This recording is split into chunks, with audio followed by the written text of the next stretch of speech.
Hey YouTube, Ram Slenderman here. Here's another one for you. This is for the Ford Ecoboost, the 1-liter engine, the 3-cylinder. I did as you see here, I did a timing belt on that. Now, there's a lot of issues and controversy regarding this engine, being that it's a wet belt driven system. As you know, the oil pump is driven by a belt as well.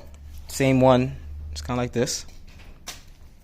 And with these engines, you will typically find, if you do any type of research or any searching around, you will find that people are complaining that the oil pump belt, being that it's a wet belt system, the teeth will shear off, and it will also clog the pickup tube. So you will see loss of oil pressure. You guys probably seen that already. You guys probably already know about this. If you're watching this video, then you probably did some research on it and you've seen that. Or this probably happened to you. Not very good news relating this engine. So basically, I'm going to give you a little bit of a backstory. So a friend of mine, he has, like I said, he has a 2016 Ford Focus with the Ecoboost, the 1-liter 3-cylinder engine. His son lives in a whole nother state. He was driving it, then all of a sudden, it wasn't performing the way that it's supposed to. Took it to the dealership. Dealership did a diagnosis on it, and they seen that it has no oil pressure. Zero oil pressure, and also the cam phasers wasn't moving. The cam phasers go on the cam and it actually spins, and that's what allows it to have the variable timing. That wasn't getting no reading. The reading off of the computer was saying that it was staying still. So you put two together, ran off the oil pump. If the oil pump is clogged, nothing else will work. You won't get oil pressure, engine is shot. But we're not going to say the engine is shot just yet. So that happened. Like I said, zero oil pressure, cam phasers wasn't moving, Had the car towed to his place. Him and another guy, they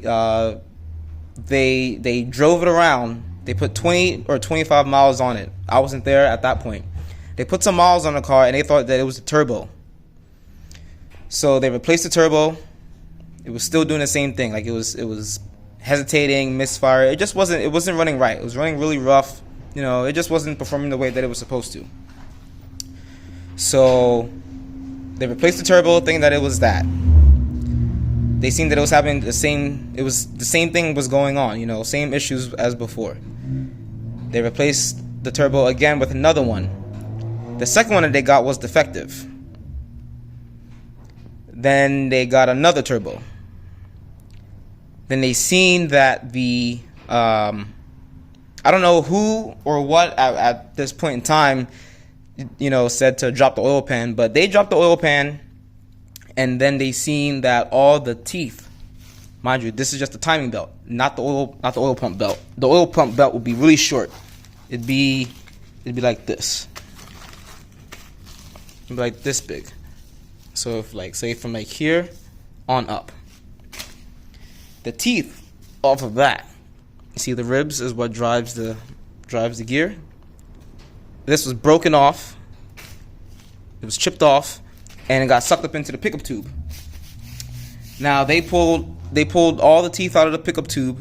They got it cleaned up, they got it running, but they couldn't get it to. Actually, I lied.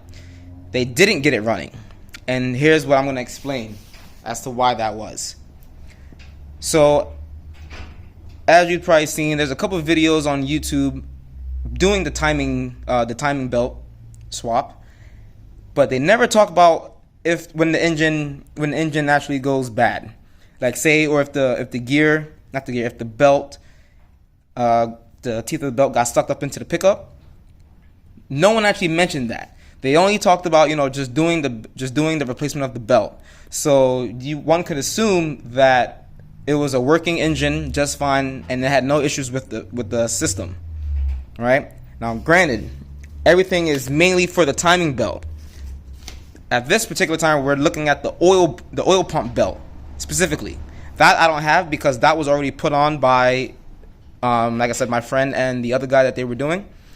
They put that belt on, so I don't have that belt here with me. Now, that being said, now I get the car. You know, they said, hey, we put everything back together again. The car won't start. The engine's in time. You know, timing's all good. Intake cam, exhaust cam, crankshaft. Everything's in time. Car will not start. So, the way that I am, you know, I like to be thorough when it comes to these type of things, especially when someone else worked on the car before me. So, I do the job. You know, I take everything apart, put the new belt back on. But in the midst of doing the research, I found that if you're going to rebuild this engine, you need friction washers. This is extremely crucial. This is what's going to make this video so important. This is the part number for the washers. All right, and you need 2 of them. As you see, that's one. That's the second. You need 2 of them. This is the part number for the belt, if you ever want to order that. I don't have a part number for the oil drive belt because, like I said, I didn't do that. This was given to me, you know, as is new. This, I had to do some major research to find. Major research. Not only just to get the part number, but to actually find the washers because they were coming out of Germany. Every site that I went to, they were getting shipped from Germany or the UK, somewhere overseas, somewhere over in Europe. Could not get it here in the States. Well, with a little bit of time that I did the research as far as trying to find this particular one, I couldn't really find anything that was local. Everything was out of Germany. So I did more research and I was able to find it. Again, I'm going to put this up here. I'm going to keep it up there for a couple seconds just so you can see it and you get the barcode, the part number. As you see, it's a Ford, you know, OEM part. And like I said, for the timing belt as well. For the timing belt. So, these friction washers, extremely important. So if you don't know the setup of how this engine works, you have the crankshaft, right here. Then you have the timing gear. The timing gear is what holds the oil pump pulley as well as the oil drive pulley. Like I said, you need 2 of these washers. One washer goes in between the crankshaft, and that first timing gear, and the first timing gear. So one goes there. So look at it this way: crank, friction washer, timing pump gear. Have to have that one there, and then another friction washer after the gear, and then the crank pulley. Right? So it's a whole line. If you don't have those washers, when you go to tighten up the engine or when you go to tighten up the crank pulley bolt, the crank will spin, the cams will spin, but the crank pulley will not spin. The crank pulley actually has the ring, like the pickup ring for the crank sensor. If that crank pulley does not spin, the crank pulley sensor or the crank positioning sensor will not see a reading off of the pulley because it's not spinning, hence the car will not start. So that was the issue from when my guy and the other person did it. So put the washers in and it started up just fine. But here's where things go wrong. If you have this belt, I'm also gonna upload a video. It's gonna be part of this same video too. This is just like a part 1, me explaining the whole rundown as far as what happens, what goes wrong, and what you're gonna come across if you tackle this job. I'm gonna get into the parts in a minute, or the tools that you need for the job. I'm gonna get into that in a minute. So when you go to put this engine back together again, say you have the washers and all that, did all that, cool. Put your washers in, got the crank pulley bolt tightened up, everything's good, it'll start. But if you had an issue with the oil pump belt breaking, either breaking or the teeth shearing off and getting sucked up into the pickup tube. When you go to rebuild this engine, chances are that it will not work. It will not work. Okay? Those 20-25 miles that my friend put on when they were trying to diagnose it and they, replaced the turbos, that mileage will do the engine in, especially if it's clogged up, because they drove it thinking that it was a turbo and didn't think about checking, for oil pressure. For whatever reason, I wasn't there when they did their diagnosis. I wasn't there for that, so I can't speak on their techniques and their methods that they did. But it wasn't correct, and doing that messed up this engine. I got the engine to turn on, the engine runs, but now we have a misfire on number 3. We have a number 3 misfire. I did compression test on it. Compression numbers came back fine. Well, fine for what it was. It came back like 150. I did compression tests on all of them. Number 1 was 160, number 2 was 151, and number 3 was 150. But I was only getting a check engine for the misfire for number 3, and it was pending, meaning that it wasn't set. It wasn't stored. So this was happening as is, in real time. So now, currently, the engine has a bit of a knock, which you don't really hear at idle. There's hesitation, if you're trying to give it gas. Then it smoothens out, maybe at like 4,500 or so RPMs. It smoothens out, but you can definitely tell there's a misfire in there. So I looked at the live data. The live data showed that everything is working as is. Intake cam, timing, spark, that was fine. Getting proper fuel pressure. Fuel pressure wasn't jumping around. Spark wasn't jumping around. Nothing was jumping around, the way that if you have something like a misfire, it wasn't doing anything that you would anticipate that it would show. So, like I said, did the compression test. I swapped the coils around. I disabled the injectors using my Altel scanner. I have this scanner here. I was able to disassemble. Not disassemble. I was able to disable the injectors, so it wasn't getting no spark, no fuel. Right, and the engine changed idle. It changed idle like as it should, because that goes to show that it is getting the proper things that it needs to fire. I did that. I seen all those. Now we're at the point to where, like I said, the engine has a bit of a knock now. You don't really hear it at idle. Like I said, you don't really hear it at idle too much. It'll kind of bumble around. It would kind of bumble around a little bit. You'd hear a little bit of a, knock, knock, knock, knock, knock, knock, knock, knock, knock, knock, and then it would go away, right? It would go away, and then it would come back maybe like a couple minutes later, right? Mind you, this is all at idle. I did not test drive the car because, I did test drive the car just to make sure that the job was completed, the right way, and it was all good. So I didn't go too far because it acted like it wanted to shut off. It wasn't, like I said, it wasn't driving the way it was supposed to. Hesitating to build boost. It just wasn't working right. So basically, like I said, I'm going to include the video of when the car was running, and you can hear how it sounds, as it's running on idle. So yeah, so basically, like I said, it's for the Ecoboost, the 1 liter, the 1.0 3-cylinder engine. This particular Focus was a 2016, and I think the Ecoboost 1 liter engine goes from 2011 to 2017 or 18 or something like that. I'm not exactly too sure the later years. So yeah, so basically, guys, that if you attempt to do this job, and mind you, you also need, there's a couple things you need. You will need the timing kit to do the job, right? You need to do the timing kit. You need the timing kit. It locks the cams in place so the cams can't move. It locks the crankshaft. There's a pin that goes in the back of the block, and it locks the crankshaft when you have it set to TDC, right? So when it's lined up, the bolt goes in, the crank can't move. So you gotta have that.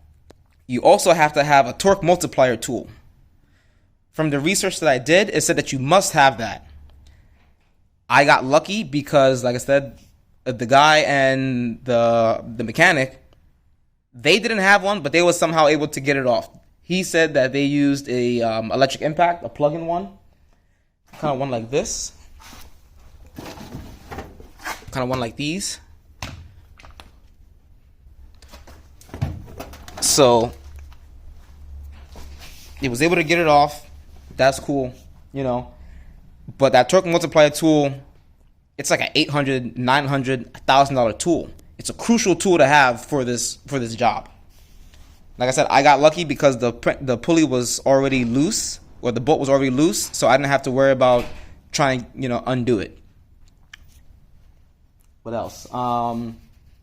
Yeah, so those are the two main tools that you need, right? Everything else is your basic, 3/8 or half inch or your 1/4 inch, whatever you have. Basically, you want to do this with at least a 3/8 or a half inch.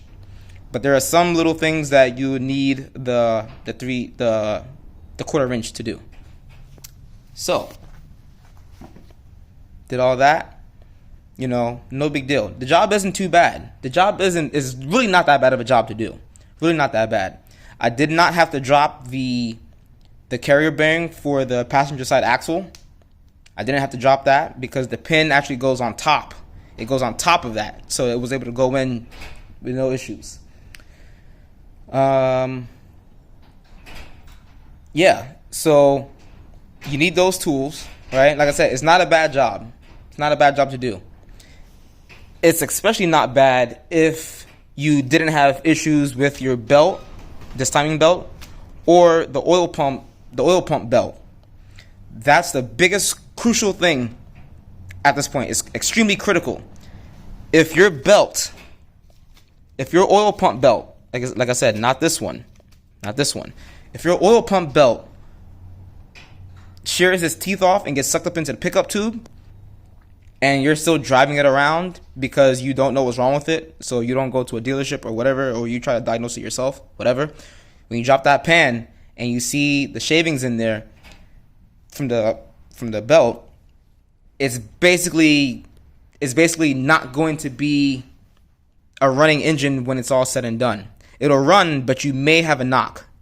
You may have a knock. You may have some hesitation. You may have something going on. Basically, is what I'm saying. I'm not saying that you can't do this job, but when that belt wears out, like I said, I'm just pointing to this just as a reference. If that oil pump belt ever goes out, you're kind of stuck. Well, not kind of. You are stuck, because now if you do suffer the same fate as what this Ford did, with the knocking, now you're gonna have to go deeper in now, or you're gonna have to just pony up the dollars and get a whole new engine, right? The engine is salvageable if both belts are okay. Once that oil pump belt goes out, done deal, right? I would say, now this is just me throwing a figure out, but I would say 90% sure, 90% positive that the engine will no longer be running, okay? I don't know how strong these engines are when it comes to having blockages, when something in the pickup tube blocks the oil pressure from going to the top of the engine. I can't say how strong the engine is, but from 20 to 25 miles, if that's what you drove, or you drove anything close to that, and it started making noises and things like that, either, after you're driving it, if it started making weird noises, and you go to do this job yourself, I would almost say don't do it. Now, I'm not going to say that this was intentionally done by Ford. I don't know. I'm not a Ford tech, I didn't look into the bulletins or anything like that to see what the procedure would be to, fix that particular problem. But me being as a person who just did this job, I just finished it yesterday, day before yesterday, just finished it. I can say with confidence in my experience that this engine in this particular car will never run the same way again. Like I said, it's knocking. It has a misfire now. You know, and this happened after the car was finished, pending. This is the case, right? And you're probably thinking, oh, well, maybe you messed something up. Maybe you did it. Maybe you didn't get the timing right. When you have that timing kit, it is impossible to get the timing wrong. Impossible. Because everything is locked in. Absolutely impossible, right? Now, that's not to say that you had that's going to be the case every time, because you can have, you know, engine issues beforehand, you know, prior. But if your engine was a good running engine and the teeth get sucked in, do not expect your engine to run. This is okay if your oil pump belt didn't break or the teeth didn't get sheared off. You're probably okay. You're probably fine. But if that belt ever gives, you're gonna be stuck. Okay? You're gonna be stuck. And I know that because the car is now stuck. Like I said, it's knocking. You know? I don't know about the 2.0 engine, or I think it's the 2.5 or something. I'm not too sure about those engines. Specifically, we're talking about the three-cylinder engine. So assume that that's only what we're talking about here now. So if that's for you, if that's your engine and your belt messed up, do not expect your engine to run after you do this job. Okay? Do not expect it. So now, what are your options? You can go and try to complain to Ford and see if they will give you an engine, or, you know, try to get them to replace it, or just get rid of the car. I mean, what else really is there? This car had 83,000 miles on it, and this happened. Not even 100,000 miles. You know? So, like I said, I'm pretty much going to cut it here now, because I pretty much said everything that needed to be said about the engine as far as putting it back together again. I would advise you guys to watch a timing belt replacement video. There's plenty on YouTube. I can't say plenty. There was a couple I've seen that I was going off of. There's 2 or 3 of them that I was going off of. But watch those videos and then watch this video in conjunction with it, because those videos don't ever talk about the belt, the teeth getting sucked up into the pickup tube. So, yeah, so that's basically it, guys. Like I said, here's the part number for the washers. Do not do this job unless you have these washers in your hand. Do not do it. Get the washers first. I cannot stress that enough, guys. Get it first. That's the part number for the belt. For the timing belt. I cannot find you. I don't have a package for the oil pump belt because, like I said, I don't have that. But this is what I have here. I'm basically making this video for anyone who are thinking about trying to replace their timing belt, or if they had this issue before and they want to replace the oil pump belt. If you want to replace the oil pump belt, this belt has to come off first. So that's why I'm showing you the part number, so then you can get one of these belts. The reason why you have to get one of these belts first, or the reason why you have to get this belt, is because this belt sits in front of the oil pump belt. So you have to take this off first in order to get to it, which makes it a job in itself. So even if you're just wanting to replace the oil pump belt, you still need that timing kit. Okay? You still need that timing kit, no matter what. And the torque multiplier tool. You need those tools. I cannot stress it. You need those tools. Yeah, guys. Would I do this job again? I won't do this job if the teeth are sheared off. So if you're a mechanic and now you're looking to do research on this engine, you need to find out from the customer, whoever's driving the car, whoever, if there was a loss of oil pressure. If there was a loss of oil pressure, then I personally would not recommend telling someone to just replace the belt or replacing the belt. Because if you replace the belt and you do all that and now you have a knocking engine, that's still on you. You could probably walk away from it. you probably should walk away from it, because like I said, the torque multiplier tool to tighten it, that's $800 minimum. That was the cheapest one that I found. All right, cheapest one. So yeah, guys, like I said, I'm going to put on the video at the end of this, so then you can hear how the car sounds when the job was completed and finished. You'll be able to hear it, and then you can then make the decision on your own if you want to do the job yourself, or if you want to have someone else do the job for you because you're not mechanically inclined and you don't want to do it.